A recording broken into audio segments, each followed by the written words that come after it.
2028కి majority వర్క్లన్నీ కూడా ఒక స్థాయికి వస్తాయి.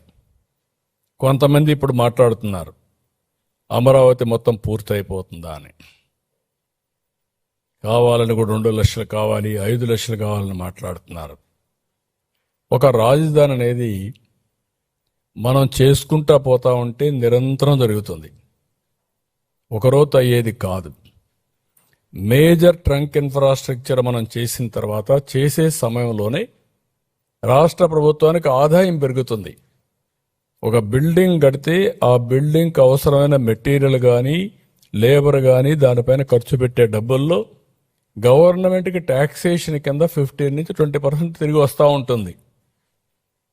వాళ్ళు అప్పు చేసినా మనం పెట్టినా ఏదైనా. మనం మేజర్ ఇన్ఫ్రాస్ట్రక్చర్ క్రియేట్ చేసిన తర్వాత ఈరోజు హైదరాబాద్ చూస్తే 75% Hyderabad region Telangana resources contribute చేస్తుంది. Hyderabad alone 60% service sector contribute చేస్తుంది.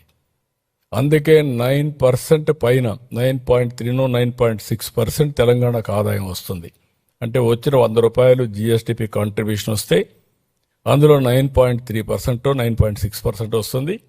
ఆంధ్రప్రదేశ్కి 6% వస్తుంది.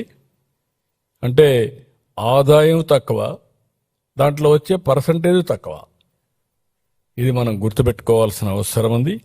అందుకే ఈ నిర్మాణం అనేది కొంతమంది మళ్ళీ మాట్లాడుతున్నారు, అయిపోతుందా 28కి అయిపోతుందండి. 28కి అయిపోవడం కాదు, major works will be completed 28. Amaravati నిరంతరం కొనసాగుతుంది.